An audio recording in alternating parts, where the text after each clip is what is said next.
Assalamualaikum warahmatullahi wabarakatuh. Perkenalkan, nama saya Akila Chania Bilkis dengan NPM 23163. Di sini saya akan mempresentasikan tugas poster saya pada studi literatur review dengan judul perbandingan kadar trombosit dan hematokrit pada pasien preeklamsia berat dan hipertensi kronis kehamilan. Untuk latar belakangnya, saya mengambil studi ini karena gangguan hipertensi dalam kehamilan merupakan penyebab utama morbiditas dan mortalitas maternal serta perinatal secara global. Di hipertensi kronis pada kehamilan ini merupakan urutan yang kedua setelah perdarahan. Untuk preeklamsia berat dan hipertensi kronis ini sama-sama menyebabkan disfungsi endotel tetapi melalui mekanisme patofisiologi yang berbeda. Kadar trombosit dan hematokrit dapat mencerminkan derajat gangguan vaskular dan endotel serta membantu stratifikasi keparahan penyakit. Saya mengambil penelitian ini karena data perbandingan keduanya di Indonesia itu umumnya masih terbatas. Untuk tujuan saya melakukan studi literatur review ini untuk membandingkan kadar trombosit dan hematokrit pada pasien preeklamsia berat dan hipertensi kronis berdasarkan tinjauan literatur. Sebelumnya akan kita bahas dulu perbedaan patofisiologi dan dampak hematologi dari kedua penyakit ini, yaitu PEB dan juga hipertensi kronis. Kita nilai dari 4 aspek, yaitu disfungsi endotel, kerusakan vaskular, aktivasi koagulasi, serta dampaknya nanti pada hematologisnya. Untuk aspek yang pertama itu disfungsi endotel. Pada PEB, disfungsi endotel itu terjadi secara akut dan progresif karena dipicu oleh faktor antiangiogenik seperti SFLT1 dan SENG dari plasenta yang iskemik. Sedangkan pada hipertensi kronis kehamilan itu terjadi disfungsi endotel yang kronik dan adaptif karena dia sudah ada sebelum kehamilan dan akan berkembang secara gradual.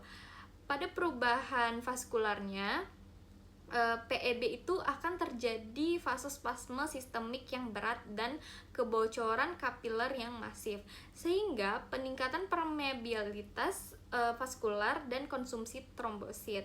Sedangkan pada hipertensi kronis itu hanya terjadi vasokonstriksi yang ringan sampai sedang, sehingga dan juga permeabilitas vaskularnya itu meningkat lebih ringan.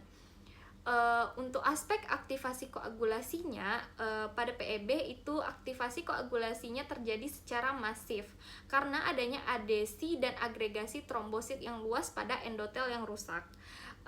Seperti yang kita tahu karena penyakitnya itu akut.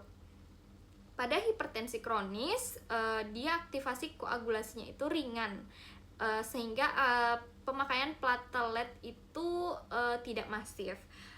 Pada dampak hematologisnya, preeklamsia berat akan terjadi hemokonsentrasi yang signifikan karena terjadinya kebocoran plasma besar dan penurunan volume intravaskular.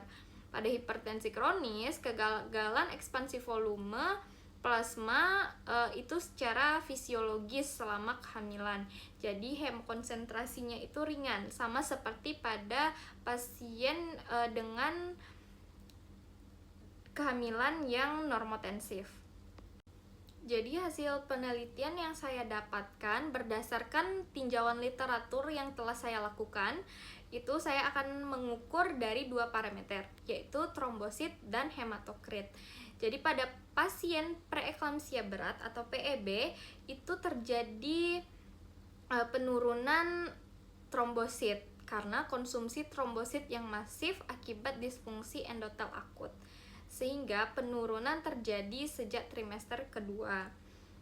Jadi pada PEB itu akan terjadinya trombositopenia, sedangkan hematokrit itu akan lebih tinggi karena kebocoran plasma yang masif dan vasospasme sistemik berat, sehingga respon kompensasi itu diperlukan. Jadi dia akan terjadinya hemokonsentrasi. Sedangkan pada hipertensi kronis selama kehamilan itu umumnya trombositnya normal atau hanya turun ringan, sama seperti pada pasien yang dengan kehamilan yang normal.